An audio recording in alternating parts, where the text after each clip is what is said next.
wassalatu wassalamu ala sayyidina Muhammad wa ashabihi ajma'in.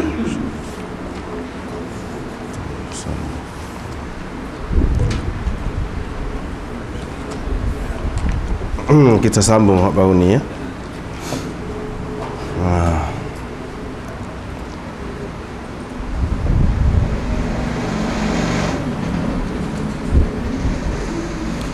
Sambung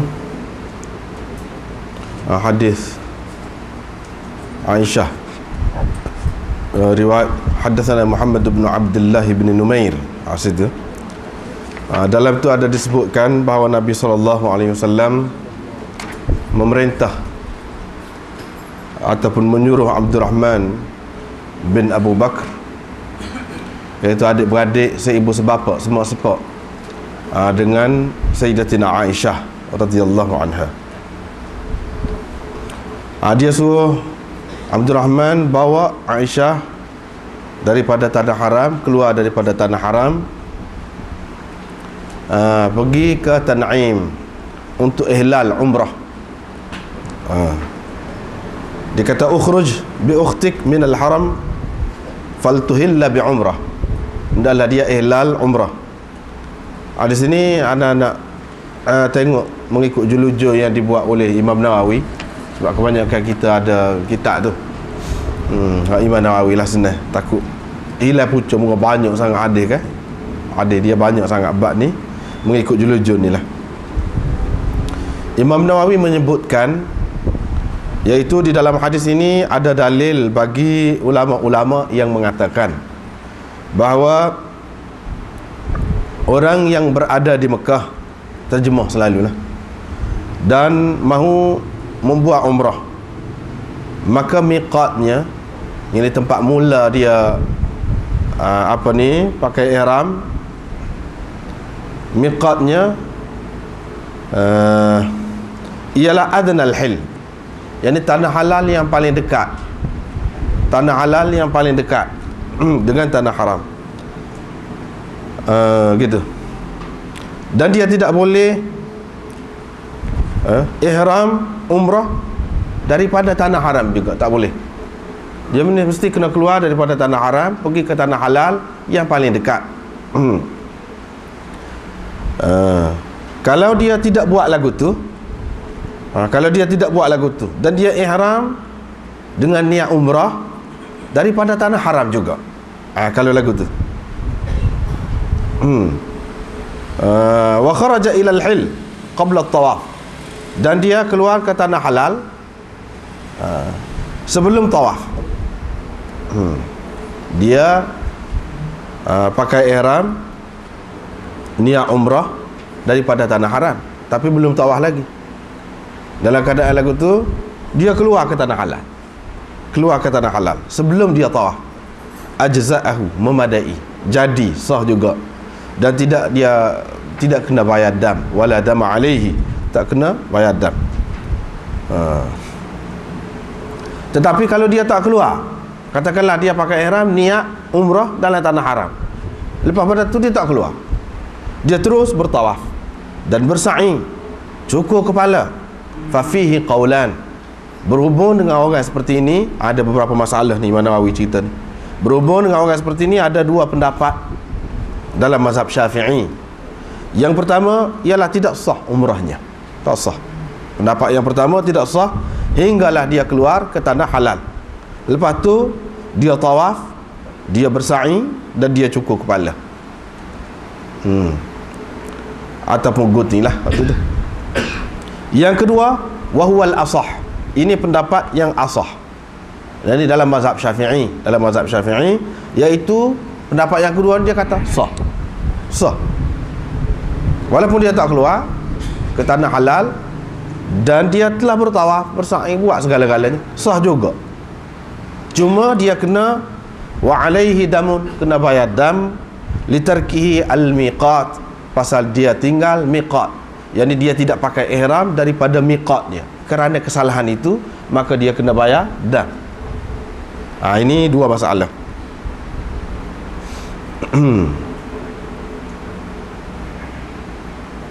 Dua masalah.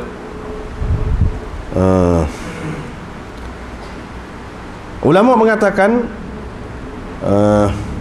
sebab apakah dia kena wajib keluar daripada tanah haram ke tanah halal itu?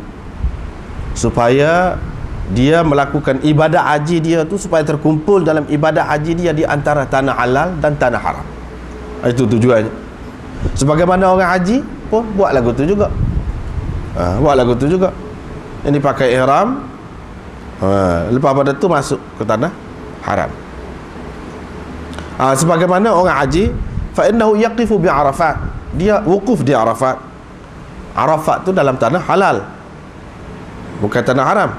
Kemudian dia masuk ke Mekah untuk tawaf dan selainnya. Itu masuk ke tanah haram pula. Mana orang haji, dia mengumpulkan dua bahagian tanah, tanah halal dan tanah haram. Begitulah juga dengan orang umrah. Sebab itulah dia kena keluar ke tanah halal.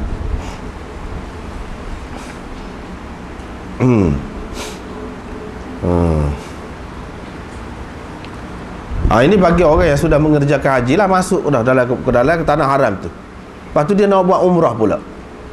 Dia kena keluar. Dia kena keluar. Yang ni bagi orang yang melakukan haji qiran, ataupun orang melakukan haji ifrad pun, lepas pada tu dia nak buat, dia kena keluar juga. Lepas pada selesai mengerjakan haji tu, dia kena keluar juga daripada tanah haram tu, pergi pakai ihram semula untuk umrah daripada tanah halal. Supaya juga, kecuali orang yang melakukan haji tamattu'. Haji tamattu', yang ni orang panggil mutamatik, memang dia start dengan umrah dulu. Lepas tu bila habis kerja umrah tu, tunggu hari yang ke-8, orang panggil hari tarwiyah. Lepas tu pakai ihram haji. Dia pakai ihram haji, tak perlu keluar. Dia pakai dalam tanah haram, dalam Mekah, dalam tanah haram. Dia boleh. Ini orang haji tamattu' lain cerita, tak perlu keluar.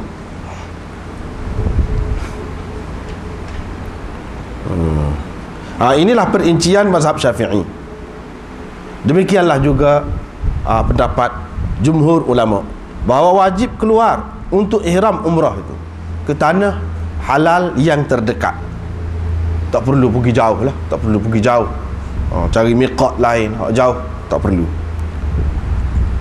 Dan kalau dia ihram umrah dalam tanah haram dan dia tidak keluar, lazimahu dam, mesti dia kena bayar dam. Tetapi ini Imam Nawawi nukilkan mazhab-mazhab ulama, pendapat-pendapat ulama dalam masalah ni. Atha' berkata la syai'a alaihi, tak kena apa-apa. Sah, tak kena apa-apa, tak kena bayar dam, buat tu.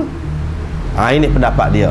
Atha' ni siapa? Seorang ulama dari kalangan tabi'in, ulama besar.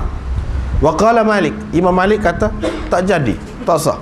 Kalau dia tak keluar, tak jadi. Dia kena keluar daripada tanah haram itu hingga dia keluar ke tanah halal. Cuma perbezaan Imam Malik dengan orang lain, seperti yang dinukilkan oleh Qadhi Iyad dan Imam Nawawi, ambil hak dia tu. Dia kata, Malik berkata, bagi orang yang buat kerja haji dulu, lepas tu dia nak buat umrah, dia mesti kena keluar ke Tan'im sahaja untuk pakai ihram dia. Tanah halal tu maksudnya Tan'im, tak boleh tempat lain. Sebab apa dia pegang dengan hadis ni? Iaitu Nabi SAW suruh Abdul Rahman bawa Aisyah pergi ke Tan'im untuk pakai ihram untuk buat umrah. Mereka mengatakan Tan'im itulah miqat bagi orang-orang nak buat umrah. Tan'im adalah miqat bagi orang-orang yang nak buat umrah daripada Mekah. Kalau dia sudah berada di Mekah, maka dia kena pergi ke Tan'im. Tetapi Imam Nawawi tak setuju, dan begitu juga orang lain tak setuju. Jumhur ulama mengatakan tak apa, asalkan keluar ke tanah halal, tak kira lah daripada miqat mana-mana pun, bukan Tan'im saja, daripada mana-mana pun boleh, sah juga, tidak khusus dengan Tan'im sahaja.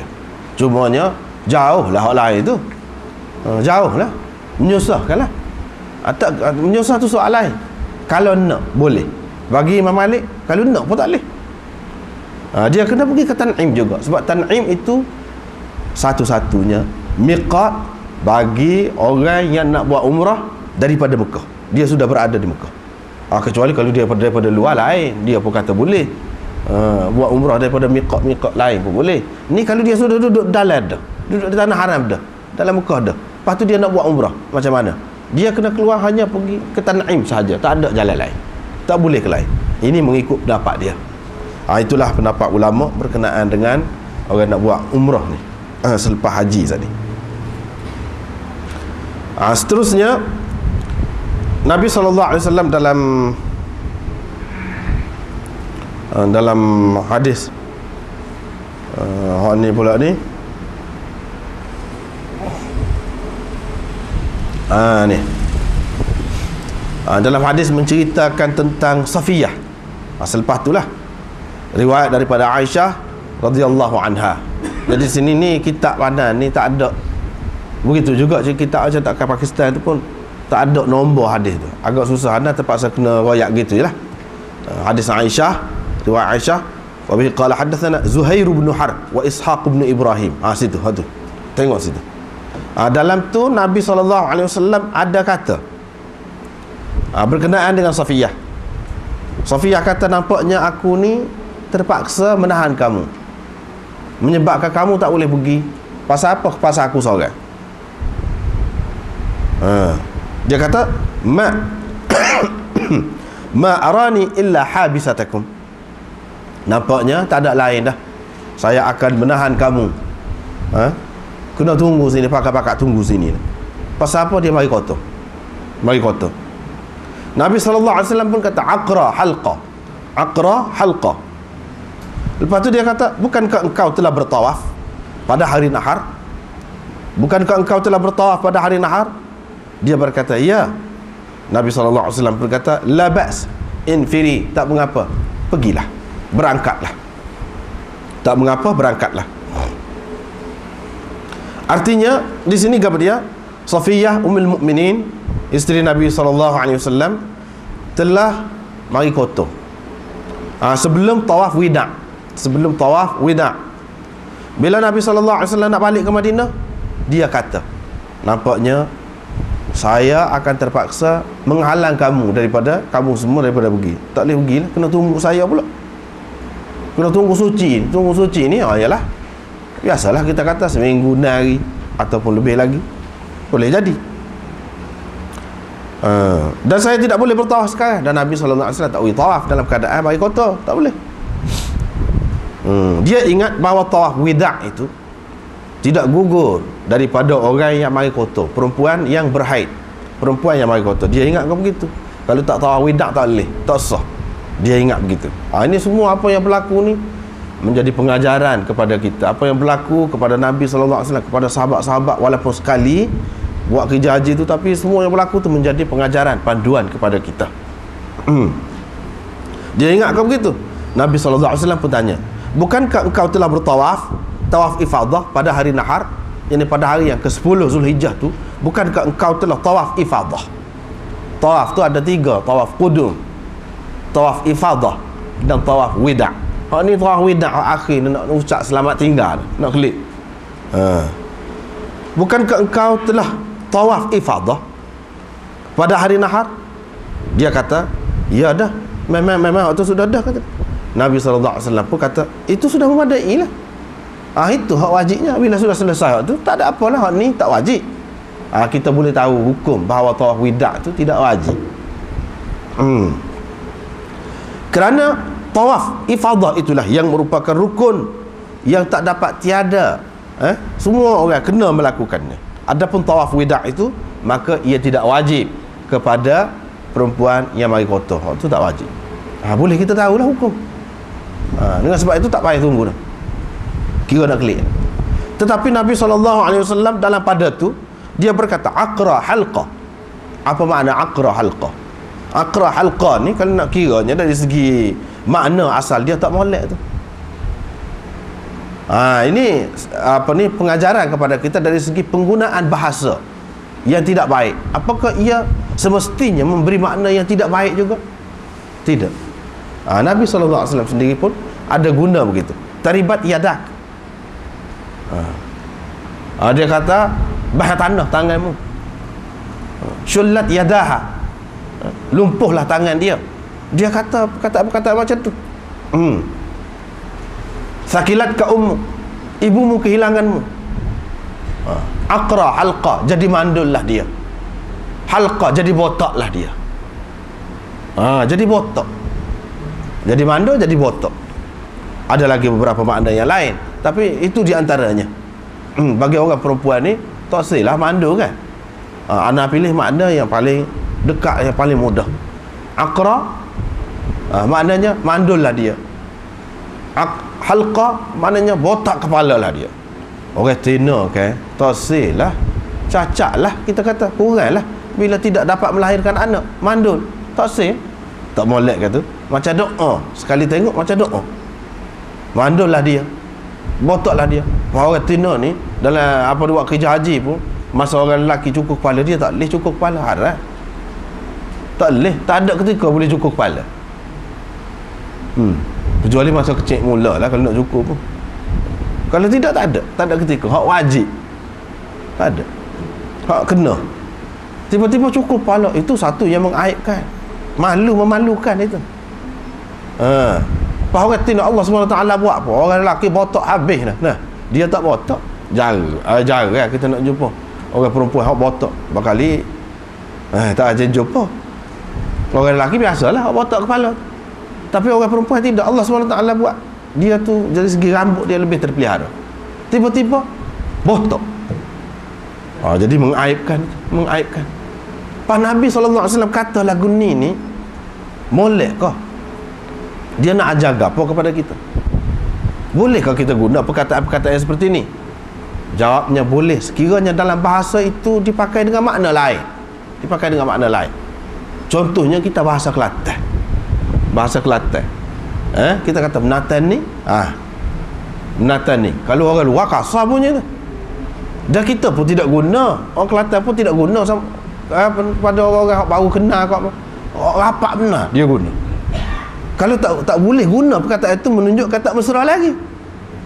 Dia ada lagi buah sipai, melera, ada. Tapi kalau dia boleh kata hak tu, maknanya dia mesra benar. Dan bukan makna dia benci, tidak.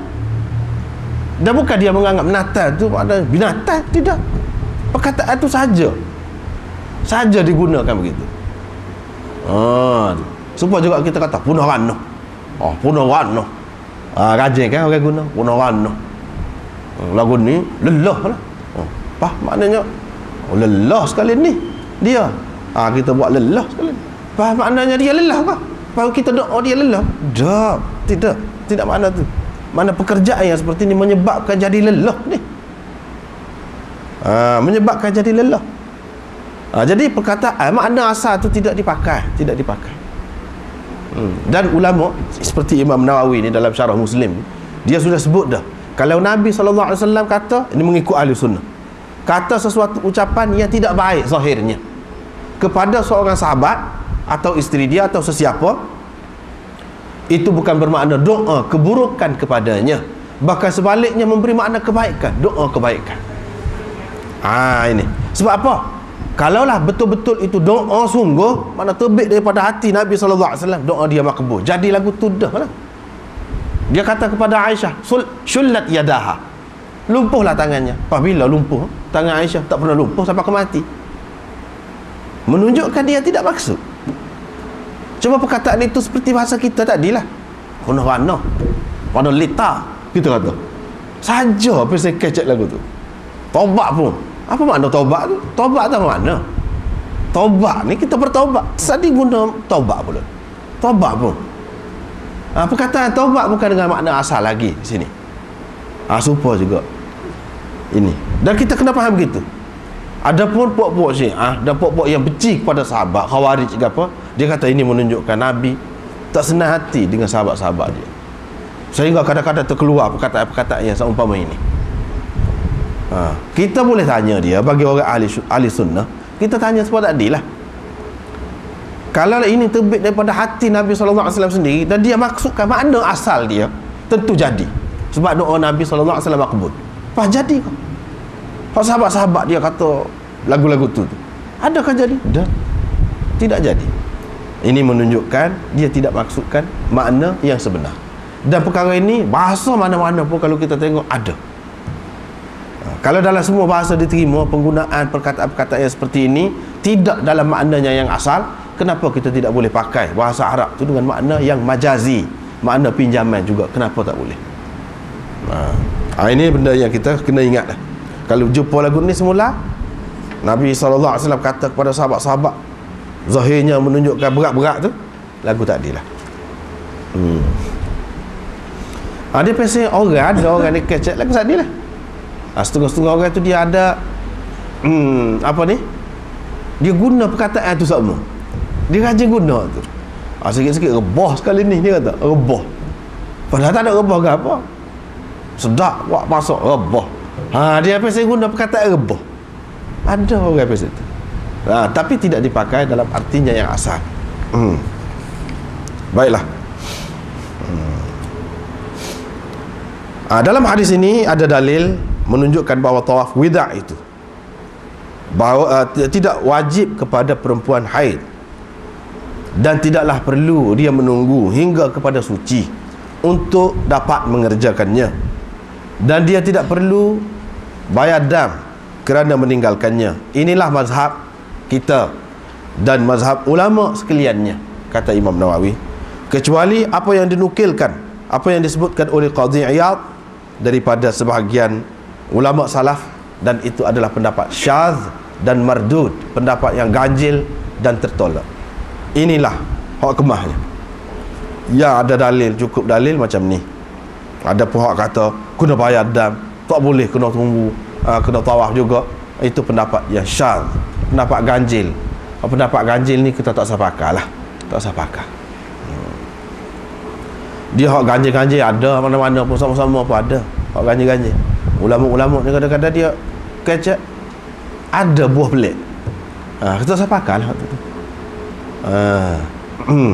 Sebab itulah apa ni, ada juga ulama-ulama mengatakan, orang-orang cerdik pandai mengatakan, likulli jawadin kabwah wa likulli alim hafwah. Setiap kuda yang tangkas itu ada ketikanya dia rebah, ada ketika rebah. Orang alim pun ada ketika dia ngarut, ngapu, hafwah ni ngapu lah, tak boleh pakai. Sebab tu kita kena ada neraca juga, kita kena boleh menilai. Ada ketikanya macam tu. Sebab apa jadi benda-benda macam ni? Hikmah apa? Supaya pengikut-ikut ni tidak terlalu ta'assub sangat. Dia manusia, dia mungkin salah, kita anggap begitu. Orang-orang yang besar, cuba kita tengok, mesti ada orang yang kritik dia teruk betul, setengah-setengah tempat, tak lagi. Termasuk Imam Nawawi sendiri. Nak suka kadang-kadang kita baca, tapi kita duduk setara tu lah. Kita tetap hormat kepada dia, kita tetap sayang kepada dia, kita tetap muliakan dia. Hak tu kita lupakan, tak usah pakai. Di antaranya Imam Nawawi hak pelik, dia kata lepas pada sembahyang subuh, sebelum nak sembahyang subuh tu, tidur dulu baring dalam masjid, baring tu. Sebab Nabi SAW buat lagu tu. Pada dalam masjid, dia kata sunnah. Di antaranya yang mana orang lain tak setuju, apa buat lagu tu. Faham mana baru mari pun duduk menyanyi belakang, pakat guling belakang dalam masjid ni. Pas jadi lagu mana suasana tu? Saat ni molek-molek tu duduk sembahyang, apa guling, pakat guling. Suasana tu tidak molek. Hak tu hak Nabi SAW buat tu. Dia ada hal dia. Dia sudah sembahyang selama mana tu, sepanjang malam. Lepas pada sembahyang sunat subuh tu, dia nak ambil tenaga baru, rehat sebentar. Dia guling. Bukan dia suruh orang, dia ada hal dia sendiri. Sesiapa yang begitu keadaannya boleh tu, tapi tidak semesti semua orang. Itu di antaranya pendapat dia. Tak boleh, tak usah pakai lah tu. Apa? Sebab kita tengok Maududi hebat, orangnya hebat, tapi ada ketika rebah, tak lagi. Apa tujuan Allah SWT buat lagu tu? Supaya kita ni tidak ta'assub sangat kepada seseorang pemimpin, kepada seseorang ulama, tidak ta'assub sangat. Kita sentiasa beringat, dia tidak masuk. Nabi SAW je tak ada salah. Kalau salah, tegur lah, mesti tegur. Orang lain tak ada jaminan itu. Tak usah rayak lah, setara mana pun, tak usah rayak lah. Dia ahli gapo pun, tak usah rayak lah. Ulama bidang gapo sekali pun, dia mesti ada. Inilah. Cuba perhatilah, ada ayat tu, cuba perhati semula. Tak usah rayak, bidang gapo pun mesti ada. Keterlanjuran dia tu terlanjur Meskipun kita kata ngapu. Tu. Tetapi mudah-mudahan Allah SWT mengampunkan mereka lah. Habis rain dah dia tu pun. Ni ada gitulah sebagai sifat manusia hak kurang ni. Lagu tu lah. Jangan pula kerana ada benda-benda macam tu jadi kita jadi tawar hati terhadap dia. Tak boleh. Tak boleh. Kalau lagu tu payah benar nak cari. Tak jumpa tak jumpa sama. Nak cari hak sebenar bagi kita. Kadang-kadang kita kata sebenar bagi kita tu tidak, bukan menjadi pengukurnya begitu. Kita kata nak suruh serupa dengan kita. Lepas tu fadakhala alayya wa ghadban faqultu man aghdabak ya Rasulullah adkhalahu Allahun nar. Tengok ni Aisyah kacak lagu tu juga. Siapa yang membuatkan engkau marah wahai Rasulullah? Semoga Allah memasukkannya ke dalam neraka. Jadi doa biar masuk ke dalam neraka. Tengok ni. Awam masyarti kata dia, tak tahu kau, tak sedar, tak khabar kau, kata dia. Aku suruh orang dengan satu perkara. Lepas tu dia duduk teragak-agak pula. Ni nak buat, ni tak saya buat. Nabi SAW kata, ni maknanya seorang pemimpin nak jadi bini pemimpin, dia kena banyak sabar. Kadang-kadang suami balik, dia tak boleh luah kepada orang, dia jual kepada bini dia. Kadang-kadang orang dia nak marah ke orang, dia balik marah tak ada pasal-pasal ke bini dia. Tapi kurang lah tu, satu kekurangan tu. Nabi SAW ni tidak, dia cuma royak gitu.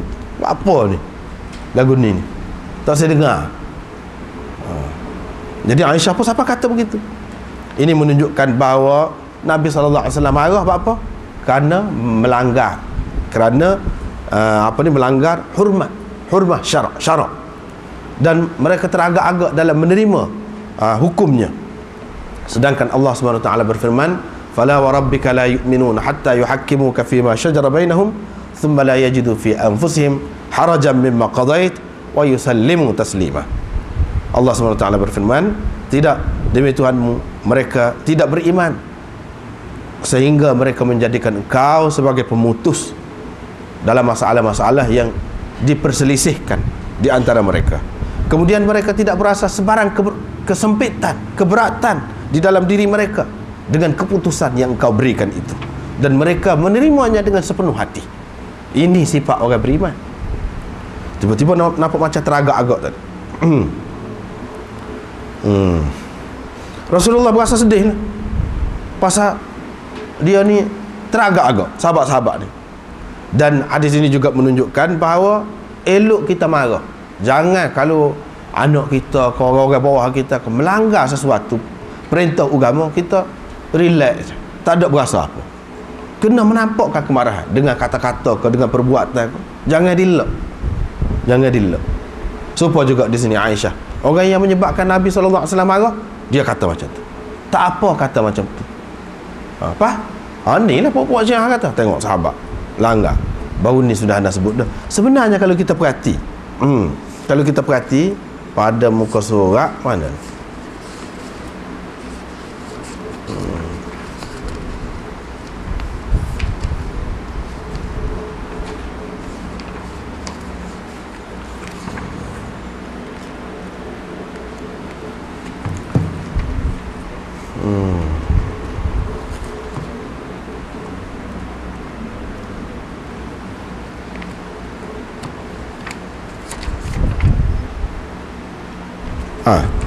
Kalau kitab ni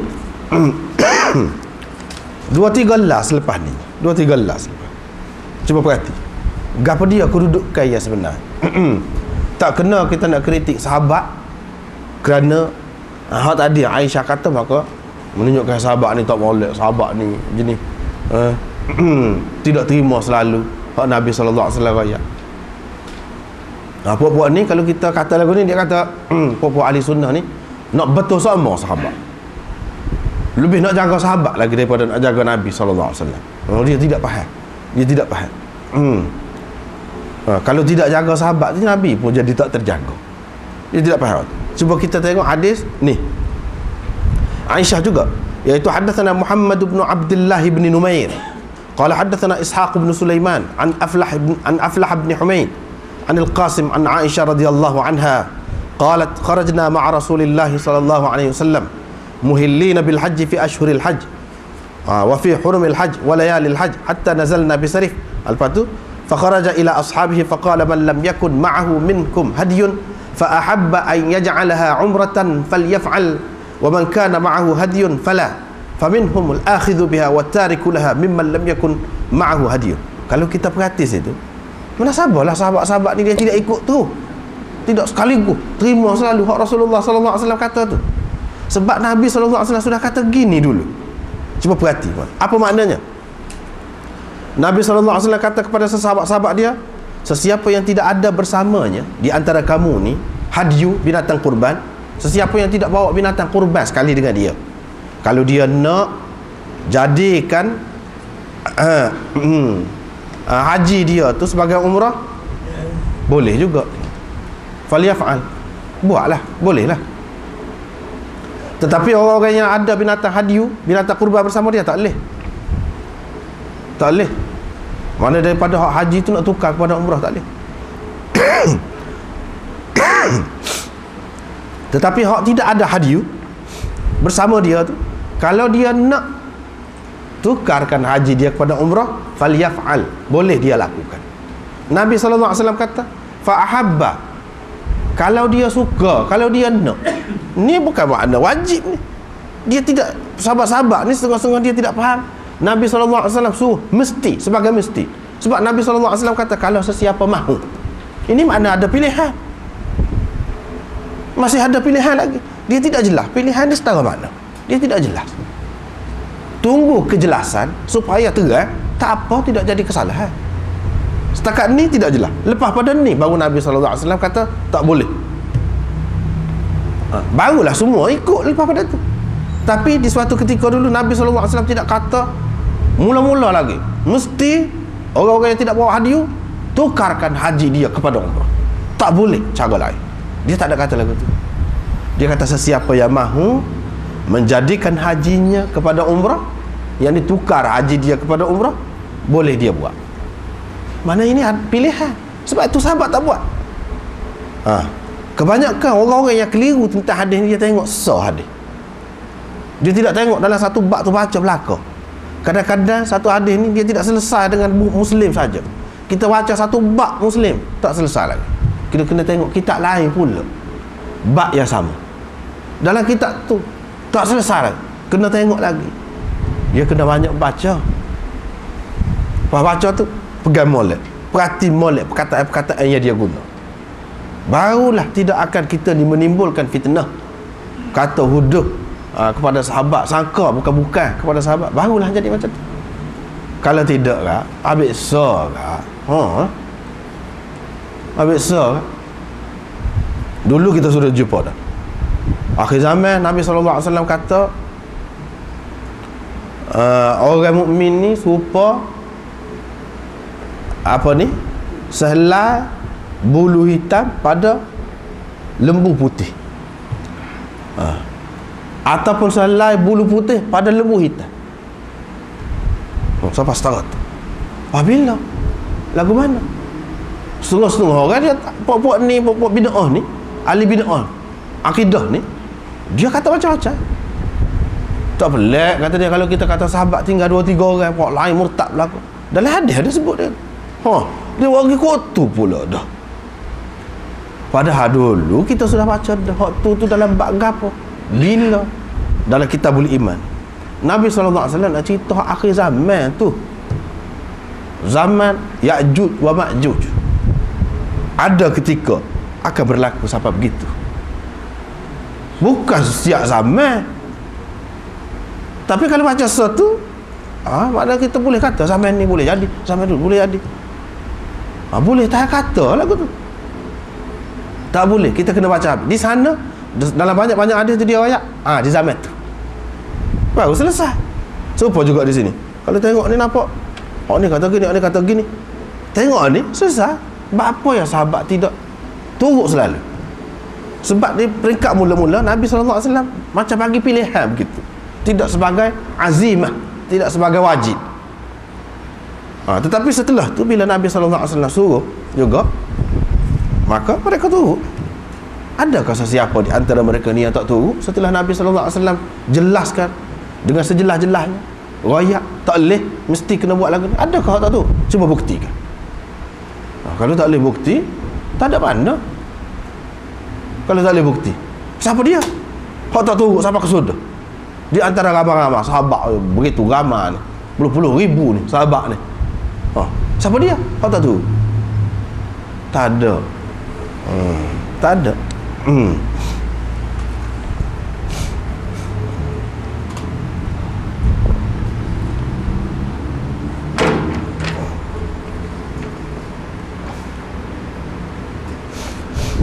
Lepas pada tu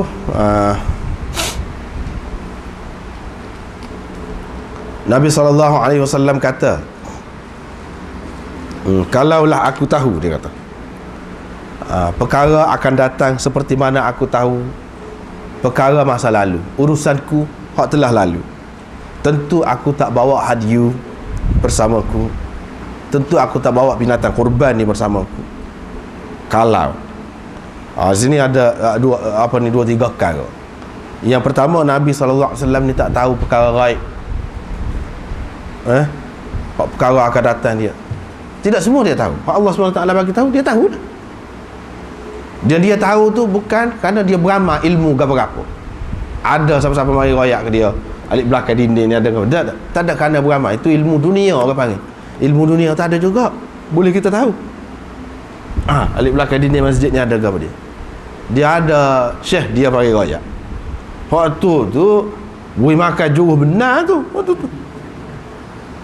Tu ilmu dunia tu. Kalau silap tak boleh makan sikit, tekan ketua. Tu dah. Ni tak ada. Tak ada. Nabi SAW tak tahu banyak perkara. Ini kita tak mujur lah juga. Kurang di tempat kita. Kalau di Pakistan ada puak-puak Berelwi, orang panggil. Puak-puak Berelwi ni dia kata Nabi SAW ni mengikut akidah dia. Hadir dan nazir. Dia tahu segala perkara gaib. Dia tahu. Orang berat juga puak ni.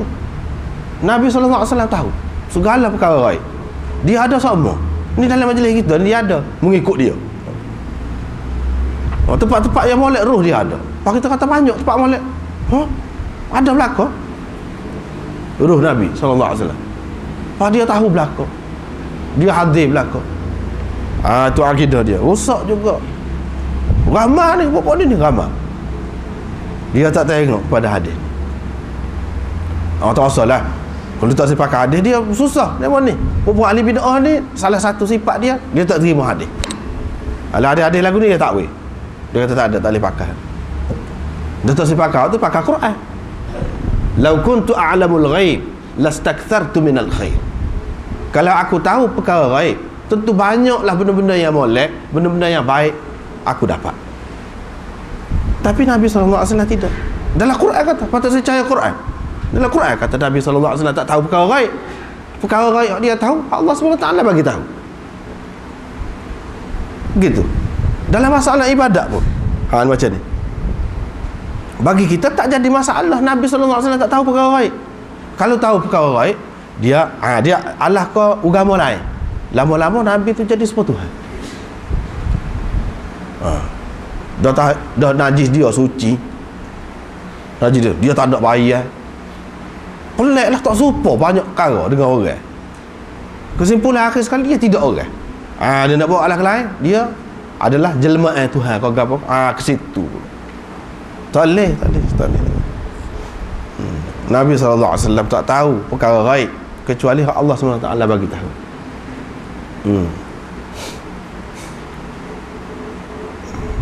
Adalah perkara ibadat. Bagi kita tak jadi masalah kalau dia tak tahu. Bahkan bagi kita ni lebih meyakinkan kita, membuktikan bahawa Nabi SAW ni tidak reka-reka agama ni. Orang kafir kata, orientalis kata dia buat ni ibadat ni gini, ibadat ni gini, dia buat. Dapat kena buat. Orang kita boleh buat cara gini buat. Dia kata. Tapi sebenarnya kalau orang belajar hadis, belajar sejarah Islam, kita tengok banyak benar Nabi SAW menunjukkan dia tak tahu. Dia tak boleh nak jawab. Tak boleh. Tak boleh. Pak sudah tak boleh jawab. Balik saja gitu. Lepas tu hak boleh jawab, tiba-tiba boleh jawab. Dia royak gini-gini. Tadi dia tak tahu. Dia royak betul-betul dia tak tahu. Ini menunjukkan dia bukan mengada-ngadakan sendiri. Segala hukum tu dia terima daripada Allah Subhanahu Wa Taala. Pak kita tengok di antara ciri agama yang betul ni, ibadat yang dibawa oleh agama yang betul ni, di antara cirinya kau dia.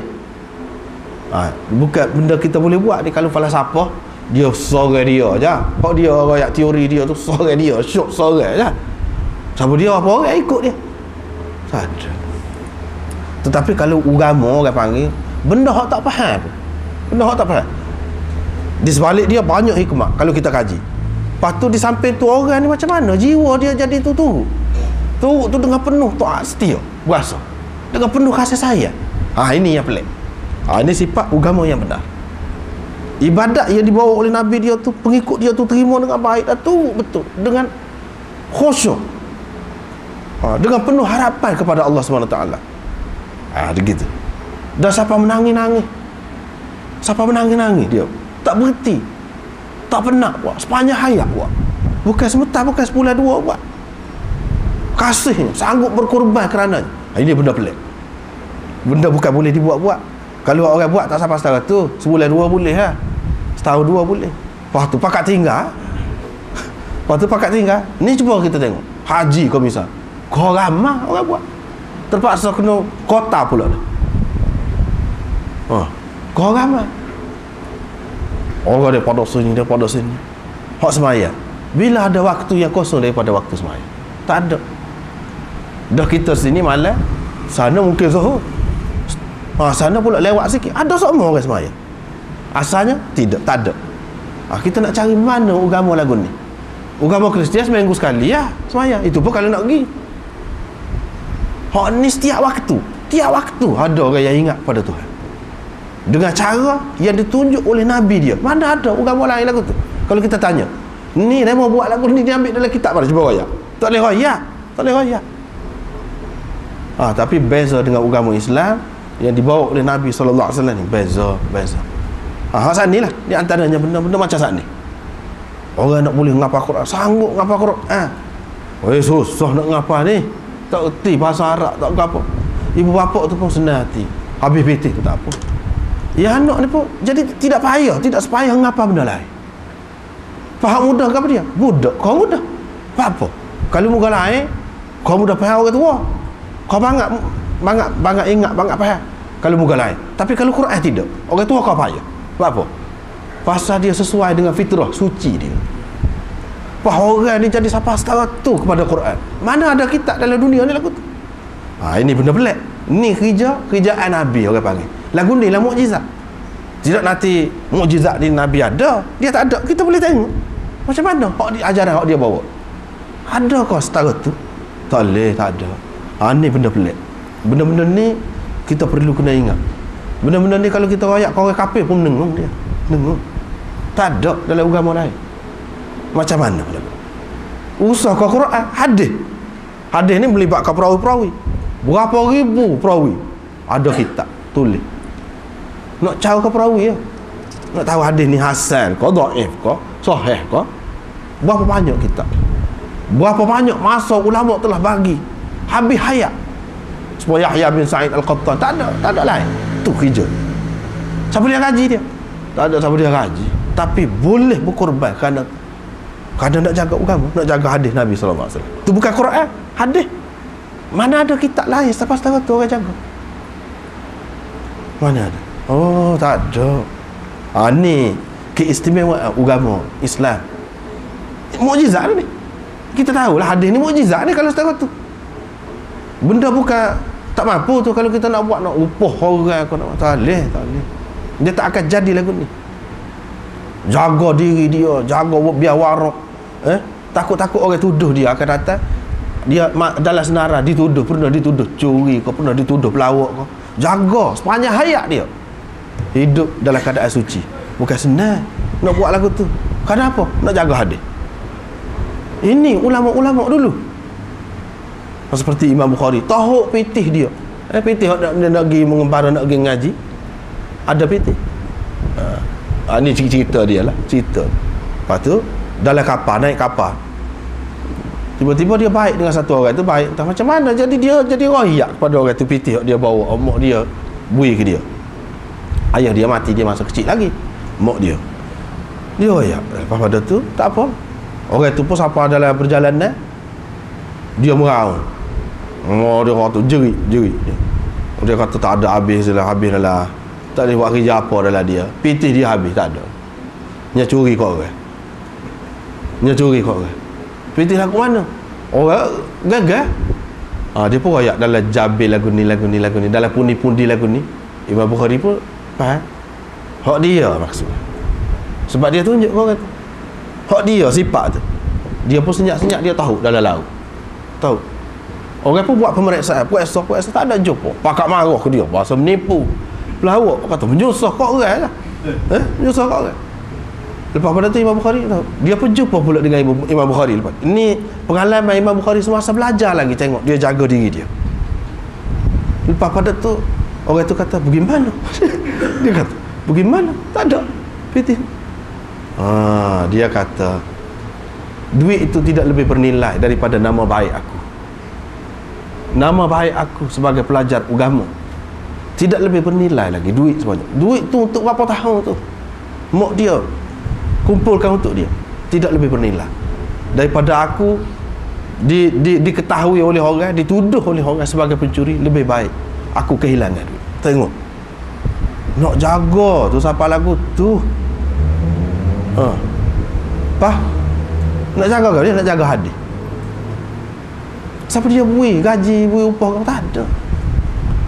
Orang boleh setara tu sepanjang hayat dia jaga diri dia kerana sesuatu. Ini mesti tarikan, ni tarikan besar ni, kuat ni. Tarikan semula jadi, Allah SWT sama jadi dengan kita. Dia buat kita tak ada dah, dia sifat dalam diri kita. Ibarat besi berani, kita tertarik ke situ. Kalau tak ada sama-sama panggil pun akan cari juga agama, akan cari juga Tuhan, akan cari. Sebab memang itu fitrah kita. Ini benda besar, benda besar.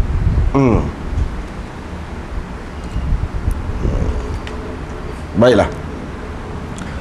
Nabi SAW tak tahu perkara akan datang. Dan kalau aku tahu, aku tak bawa, kata dia. Imam Ahmad pegang ni, dia kata ini menunjukkan haji tamattu' tu lebih afdal. Pasal apa? Nabi SAW kata kalau dia tahu, aku tak bawa, aku akan buat seperti kamu ni.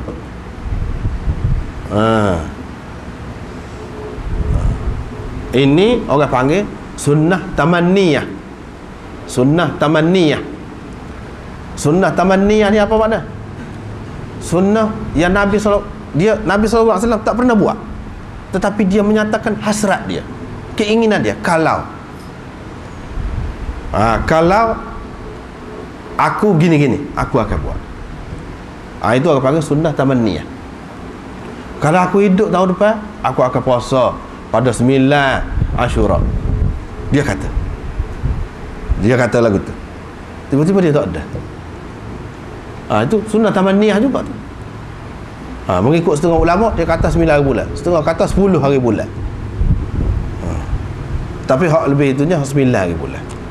Sunnah tamanniyah, dia tak ada buat, tapi dia menyatakan hasrat dia. Hak tu molek, boleh kita buat juga. Macam di sini, dia tidak buat haji tamattu', jelas semua terima. Imam Ahmad yang kata lebih molek haji tamattu' tu pun dia tidak kata Nabi SAW buat haji tamattu'. Tak. Cuma yang dia kata haji tamattu' lebih afdal, apa? Pasal Nabi SAW menyatakan hasrat dia, keinginan dia. Kalau dia tak bawa begini, kalau dia tahu, tentu dia buat supaya kamu lah, kata dia. Di sini juga menunjukkan boleh guna kalau. Setengah-setengah orang dia tak boleh guna kalau. Kalau ni buka pintu kepada syaitan. Nabi SAW ada guna kalau nak menyatakan kekesalan kerana sesuatu perkara agama terlepas daripada kita. Kalau dunia terlepas, tak apa, tak kata kalau. Ada hikmah lah tu kita kata. Tetapi kalau hak agama terlepas, kita kata kalau lah gini-gini, tak apa, molek.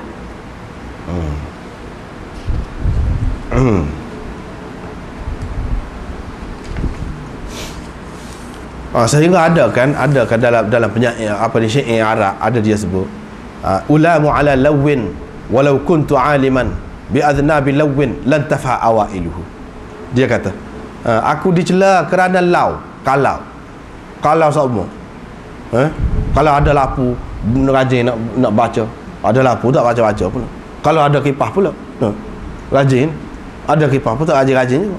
Kalau goni pula banyak kalaulah aku tahu walau kuntu aliman bi adnabi lawin, kalau aku tahu ekor ataupun hujung laut itu, lan tafa awailuhu, tentu awal dia, kepala dia tak ada lepas, mesti dah kat aku semua.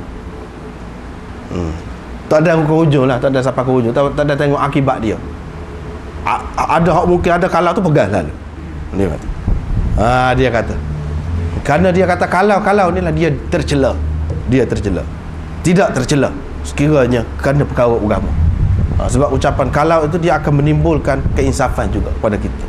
Pengajaran juga. Apa duk kalau? Semula bol. Janganlah buat jadi lagu tu lagi. Kalaulah tidur awal semalam, tidaklah terlepas subuh. Kita kata, molek lah. Molek. Kalau pas lama mana nak kata kalau?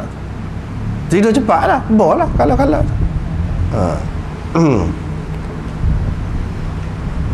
Seterusnya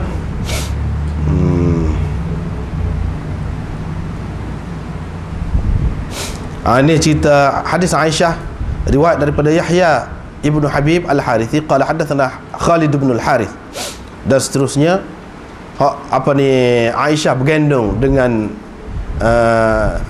Abdul Rahman itu. Bila dia bergendong tu, Aisyah pun tengah jalan, dia pun buka tudung dia pun buka hadis tu, cuba perhati situ nombor berapa tahu. Itulah hadis Yahya bin Habib Al-Harithi qala hadatsana Khalid ibn Al-Harith. Dalam perjalanan tu dia buka tudung dia. Bila buka tudung, fayadribu rijli bi'illati rahilah. Qultu lahu wa hal tara min ahad. Dia pun pukul kakiku bi'illati rahilah. Banyak ni dalam syarah Nawawi dia sebut lagu ni. Tapi bagi anak tidak puas hati belakang. Hak paling sedapnya lagu mana? Lagu ni. Kalau kita nak takdir kau Arab. Kalau kita nak takdir, fayadribu rijli bi'illati rahilah, bi'illati darbir rahilah. Yang ni dengan hadaf mudhaf saja, selesai masalah. Tak payah banyak takwil. Hak dalam ni dia banyak takwil gini. Susah nak faham. Hak ana terjemah dulu. Macam mana? Dia pukul kaki aku bi'illatir rahilah, dengan alasan memukul unta. Aku duduk alik belakang, katakanlah ni cemeti. Ya bahan. Dengan alasan apa mana? Kalau kita terjemah ke Kelantan lebih sedap lagi. Wak lolok bahan. Wak lolok bahan apa ni? Kenderaan dia ataupun unta dia belakang, bahan belakang. Wak lolok bahan. Sebenarnya dia nak bahan kaki aku dah. Tapi dia wak lolok bahan. Apa ni unta dia? Sebenarnya dia nak bahan kaki aku dah. Sebab apa? Sebagai peringatan. Jangan main-main buka tudung ni. Sebagai peringatan. Lepas tu Aisyah pun kata, ada nampak siapa-siapa kau? Engkau ada nampak siapa-siapa kau? Yang engkau piak aku tu? Sebagai peringatan. Ada nampak siapa-siapa kau? Akunya tak ada nampak siapa-siapa, sebab tu buka. Hadis ini menunjukkan kena tutup aurat. Orang lelaki dengan cara dia, orang perempuan dengan cara dia. Orang perempuan kepala mesti kena tudung. Tak boleh tak tudung. Tu hak tak betul lah tu. Kalau ada hak kata tak payah pakai tudung pula gapo ni, tu hadiah lah, tak betul. Lepas tu kalau ada lah kata Zaki Badawi ke, serupa pula tu dengan Abdullah Badawi tu, apa cerita tu? Abdullah Badawi, Zaki Badawi, tiba-tiba Zaki Badawi kata tu cerita lain. Tu dalam keadaan darurat, telanjang boleh dalam keadaan darurat. Tidak duduk muka kepala saja, dalam keadaan darurat. Bukan dalam keadaan biasa. Pakitan ayat dalam masyarakat kita ni untuk orang kita buat, orang Islam buat. Tu dalam suasana mana? Dalam suasana orang akan ganggu orang Islam yang pakai tudung sebab dia tahu pakai tudung. Dalam keadaan itulah waktu tu ada kan bab darurat. Tapi dalam keadaan biasa, kita sama-sama Islam ni, dalam keadaan tidak ada fitnah, orang pun lebih mudah dia tahu ni orang Islam walaupun orang kafir. Dalam keadaan terpelihara begitu, tetap kena pakai. Ni macam ni. Apa dia makna maklum dah. Tak boleh kena pakai tudung. Tetapi kalau tak ada orang ajnabi, memang boleh buka. Boleh buka. Bukan suruh pakai dalam rumah, suruh orang. Jadi dia telajak dengan pot darah pun pakai sarung tangan lagi. Pot darah pun tak tunjuk tangan dia. Pakai stocking, pot darah. Itu tak kena tu, telajak. Maknanya dalam keadaan kita mahram, tak apalah buka. Tak ada orang apa. Di luar atau di luar tak apa. Di luar apa. Tidak mesti dalam rumah. Asalkan tak ada orang tengok. Dia buka tudung ni. Dia buka tudung. Apa kali nak kira kitab fiqh? Banyak kitab fiqh ni, banyak. Kita boleh royak kitab fiqh. Dalam mazhab Syafi'i misalnya, buka kitab mana-mana pun. Dia kata aurat lelaki dan aurat perempuan dengan mahram dia ialah antara pusat dan lutut. Pasal kita ni pakai Syafi'i belakang ni. Gimana orang mana pakai Syafi'i? Adakah adik-beradik dia dudah tetek? Adakah lagu tu? Tak ada orang buat. Tak ada orang buat. Semua tahu kita tu. Semua tahu. Tak ada orang buat. Dia kata aurat dengan mahram. Adik-beradik, pot darah kau. Pakai tubik orang tu sepuluh orang sakar. Lagu tu. Tak ada. Pakaian ini dia melambangkan ketamadunan manusia. Semakin manusia itu bertamadun, semakin dia menutup aurat dia. Begitu sebenarnya. Tapi kalau nak kira hak asal lah. Dalam hak asalnya begitu. Dalam keadaan tertentu memang boleh, tidak salah, tidak berdosa. Sebab apa? Susah juga nak jaga. Kadang-kadang duduk dalam rumah, kita masuk dalam bilik adik kita, dia duduk tengah tidur tu buka. Padosa kita tengok. Tak lagi, tidak mudah nak berdosa. Tidak lagi. Pas dia nak basuh, dia nak begitu akak kaki dia, nampak betih dia. Payah benar kalau lagu tu. Kakak kita adik-beradik pun kalau kena jaga sampai gitu mah. Sebab tu dia raya antara pusat dengan lutut dalam keadaan lagu tu. Dalam keadaan lagu tu. Tapi dalam keadaan biasa, kita pun tak buat lagu tu. Apa kata hak mazhab Malik ke apa? Auratnya kubul dan dubur saja. Pasal apa dia nak pakai lagu tu? Biar kita sendiri dulu boleh buat. Lepas tu baru kita show kau kan. Boleh? Dia pakai luar spanduk pergi Kota Baru. Boleh. Tak ada orang buat lagu tu. Imam Malik kata tu dalam bab lain. Dalam bab semayang. Hak tu. Maknanya kalau tak ada kain tutup tu semayang. Kena semayang dah. Dan semayang tu tidak perlu diulang. Begitu. Aurat dalam semayang. Aurat dalam semayang lain. Di luar lain. Bukan makna dalam semayang Allah SWT kalau kita pakai tebal mana pun dia nampak juga. Waktu tu hakikat kita nak ngadap dia. Kalau tak ada orang, lepas tu kita tak ada pakaian, kita pakai gitu, boleh. Sebab bagi Imam Malik syarat saja. Sunat saja. Pakai pakaian menutup aurat hak selebih daripada tu. Memang lah. Tetapi adakah Imam Malik kata molek buat lagu tu? Tak. Dia pun kata khudhu zinatakum. Dia pegang juga ayat tu. Hak semolek-moleknya pakai paling molek lah pakaian. Pada ketika kita nak semaya tu, dia pun pegang juga. Bakali dia pun tak pernah buat lagu tu. Cuma dia nak ayat masalah. Dari segi seorang mujtahid, dia ayat lah. Gini masalah hak dia faham gini. Kita kena faham gitu masalah pandangan ulama ni jangan pakai tak tu kalu. Jangan nak pakai tak tu kalu. Kalau tidak, kucalana lah, kucalana. Orang tak buat lagu tu. Tak ada orang mazhab Malik pakai lagu tu. Tak ada. Paling tinggi awak pakai pun pakai seluar pendek. Seluar pendek pun dalam uruf masyarakat, dalam keadaan masyarakat yang boleh menerima dan tidak anggap pelik benda tu. Untuk buat kerja-kerja yang tertentu yang suka pakai seluar pendek, tak apa. Tapi seluar pendek tak ada. Tak ada orang pakai lagu tu. Tutup kubul dan dubur saja. Seluar pendek tu tutup lain juga dah tu. Cara orang asli. Apakah nak ayat tu, apa tujuan nak ayat tu? Waktu bilik benda tu apa tujuan? Nak suruh orang pakai lagu tu? Tak ada mana.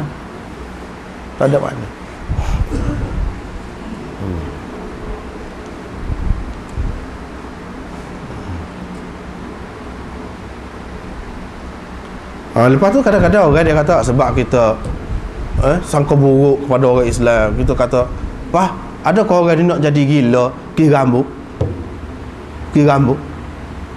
Apa ya kalau tunjuk rambut keriting tu, rambut ni kalau nak kira main akal lagu tu memang lah.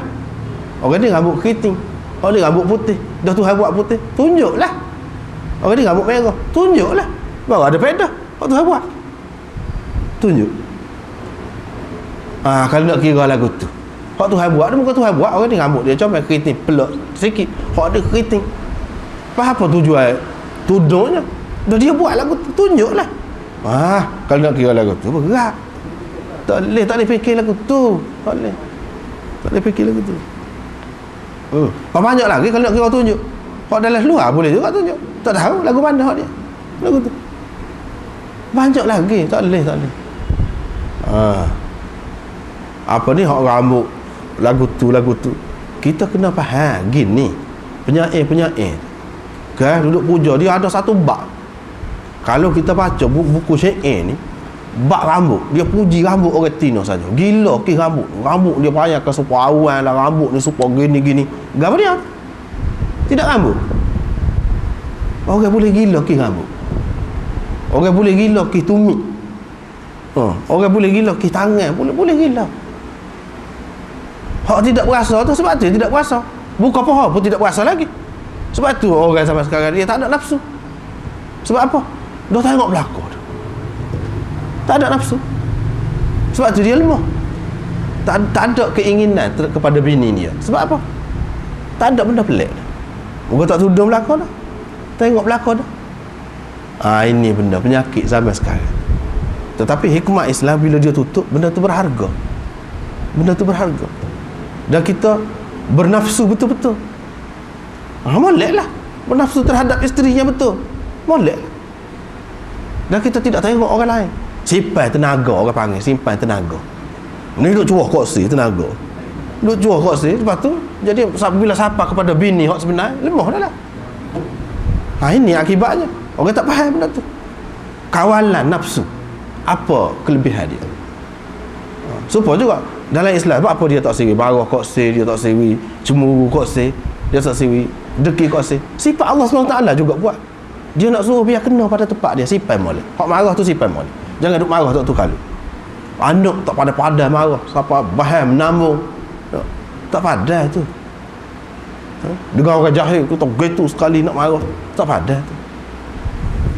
Dia kena simpan. Apabila simpan, siapa masa nak marah semati, dia tubik molek situ. Sebab itu sahabat-sahabat dulu dia molek. Bila berjihad kuat sungguh. Tapi ketika dia lembut, dia lembut. Pasal dia simpan tenaga kemarahan tadi, keberanian, gapo semua dia simpan tenaga. Dia tidak mudah cuah koksi. Kita ni masalah zaman sekarang ni cuah koksi. Sebab tu apabila siapa masuk perlu berani sengati, hilang, tak ada, nakut, nusuk pula. Tapi pada masa tidak perlu berani tu nampak berani benar. Bawa motor lah budak-budak kan, bawa motor derah-derah, berani. Kalau lah berani untuk kebenaran lagu tu, untuk buat jahat berani. Sebab apa? Pasal dia cuah koksi dah. Islam, di antara kebaikan Islam, segala tenaga yang ada manusia, sifat-sifat tadi dia kumpulkan. Sampai pasal sini tempatnya kamu kena keluar, sini tempatnya kamu kena keluarkan. Ni duk cemburu koksi, cemburu kata dah, cemburu kau kasih dulu, kasih berapa orang dah kasih. Cemburu semua. Akhir sekali bini tak nak cemburu. Ini gimana? Kalau bini cemburu kau bini cemburu kau tu lelaki, tak apa, molek tu. Tu tempat dia sebenarnya. Tapi dah habis dah, tenaga habis. Ini benda. Supaya juga masalah aurat ni dia tidak faham hak tu. Terpengaruh dengan bangsa asing, terpengaruh dengan agama lain. Dengan maksud nak bagi kebebasan. Kebebasan tu tak ada mana kebebasan. Kalau kita pakai tudung molek, kalau mengaji molek, tak apa. Kita tidak halal mengaji untuk buat kemajuan, untuk buat kerja apa, tidak halal. Tidak menghalal. Pakai tudung, pakai pakaian yang tutup habis ni tidak menghalal. Doktor tu kepada ketika nak bedah dia kuat benar tudung tu. Habis tutup belakang, tutup. Pak tangan habis tutup. Tak boleh buat kerja. Boleh buat kerja sebetulnya. Kalau dah pandai. Kalau tak pandai tak tudung. Buka belakang pun tak boleh nak belah juga. Begini bendanya. Tapi orang kita dia silap pandai. Dia bawa tak satu pasar, menyebabkan jadi celaru orang. Menyebabkan orang jadi celaru. Jadi kononnya agama lah gitu. Pas kalau orang pakai seluar pendek pergi Kota Baru tu, kita nak kata mana?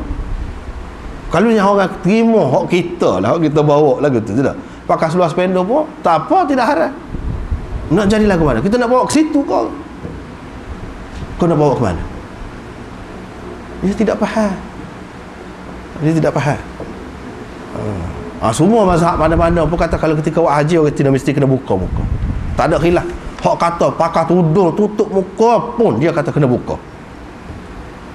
Tangan kena buka. Orang lain hak luar pada ketika dengan orang lain dia kena kata tak boleh.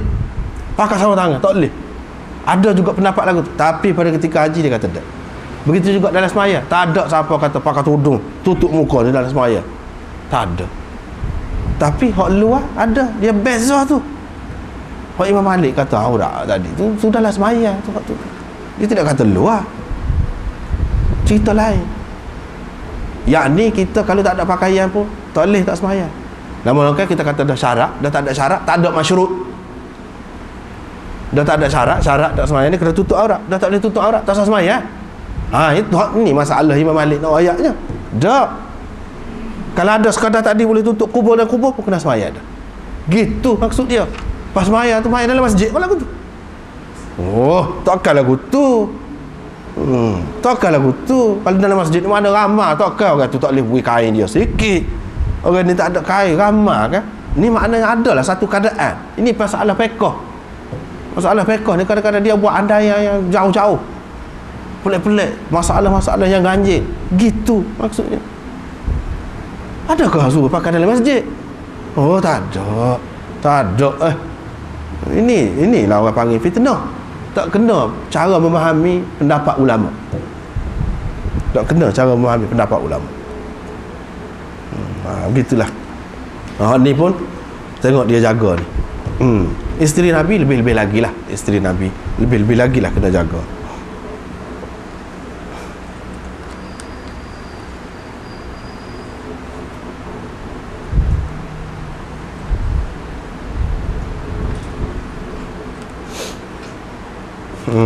Seterusnya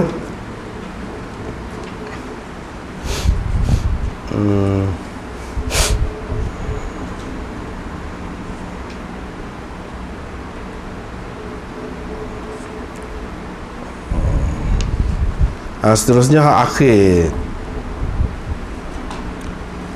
Ada banyak lagi ni. Hak kanak-kanak buat haji sah ke tidak. Kadang-kadang buat haji ada khilaf juga. Kami keluar bersama Rasulullah sallallahu alaihi wasallam ihlal haji. Bersama kami ada perempuan dan lelaki, anak-anak. Anak-anak sah ke tidak? Mengikut mazhab Malik, Syafi'i dan Ahmad dan sekalian ulama di kalangan sahabat dan tabi'in, dan selepas mereka mengatakan sah haji kanak-kanak dan diberi pahala kepada kanak-kanak itu sendiri. Dan berlaku hukum haji kepada dia kena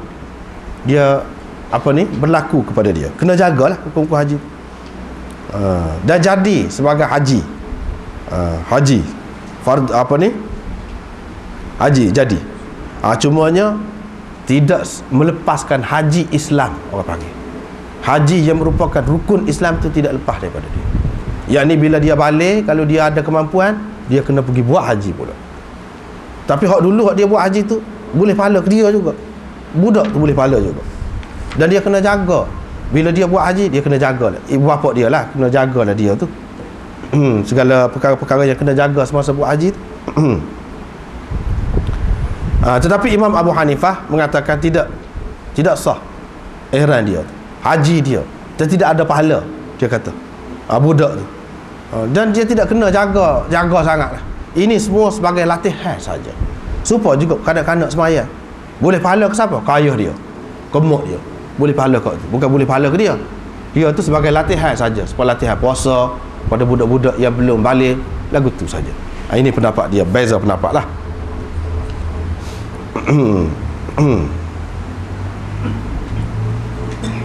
Lepas tu masalah unta dan lembu boleh dikongsi oleh 7 orang. Nabi SAW suruh kurban 7 orang. Ini pun masalah khilaf juga. Tak ada khilaf dari segi boleh kongsi tu. Dari segi boleh berkongsi di antara 7 orang untuk seekor lembu atau seekor unta tu, hak tu tak ada khilaf. Cumanya ada khilaf dalam masalah boleh kau bercampur. Orang ni dengan niat kau ni nak kurban, orang ni nak ngekah, orang ni saja-saja nak makan daging saja. Boleh ke tidak? Hak tu hak khilaf. Hak tu hak khilaf.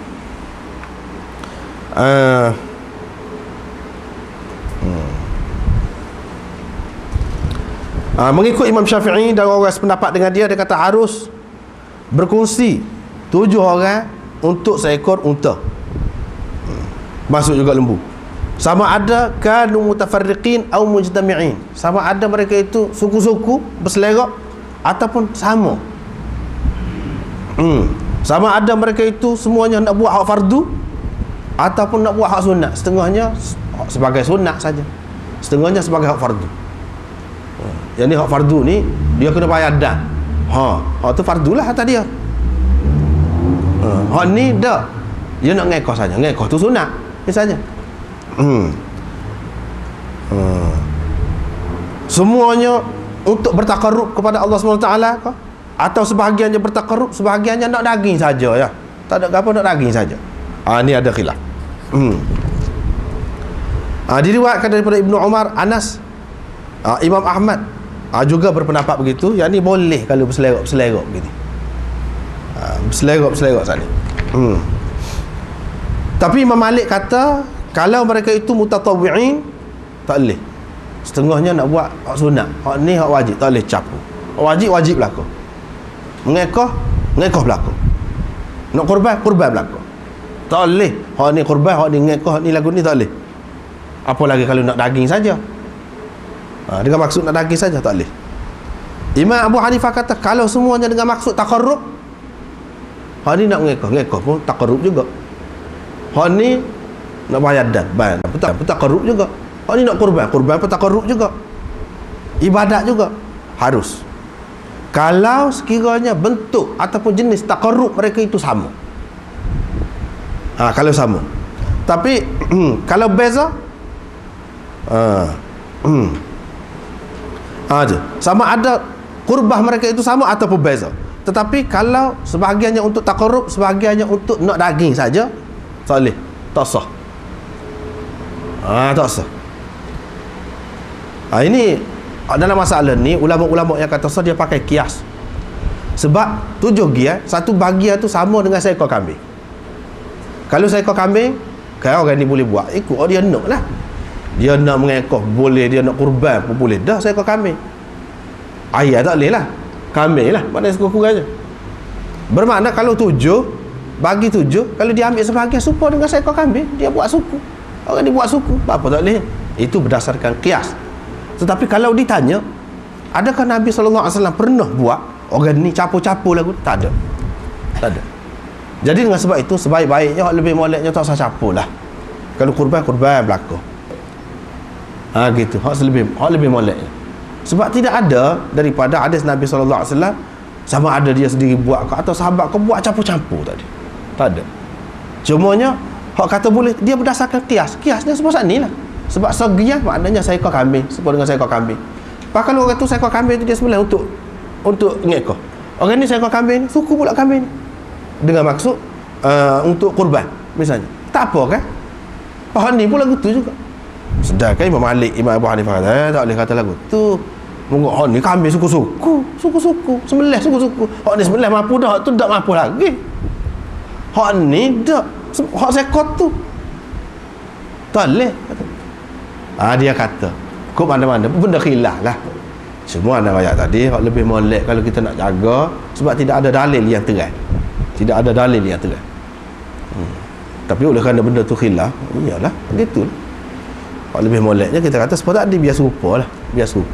Sebab Imam Abu Hanifah dengan Imam Malik ni dia lebih banyak kalau hak jenis berkongsi, bersyarikat ataupun jemaah dia kena sama, dia kena serupa. Itu asas dia, kaedah dia, prinsip dia.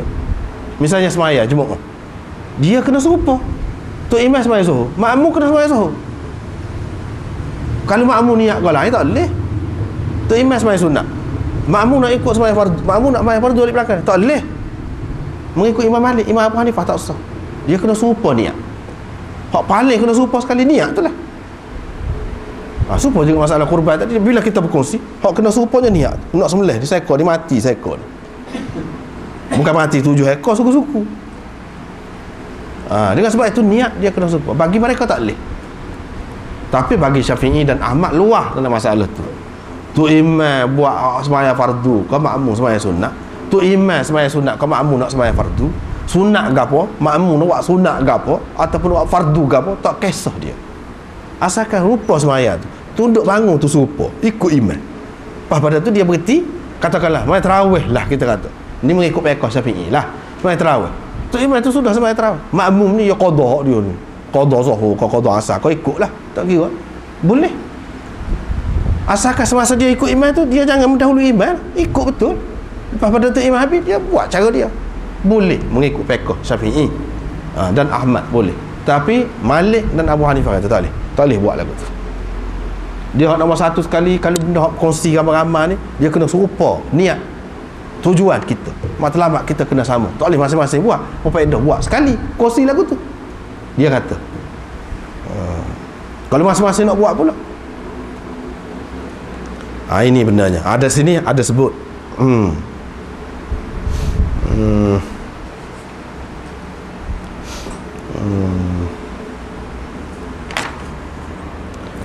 nampaknya lewat dah ni. Tak habis lagi sebab dia ada lagi ni masalah haji tamatuk ke apa ni. Tak apa, kita berhenti sekat tu lah dulu. Allah.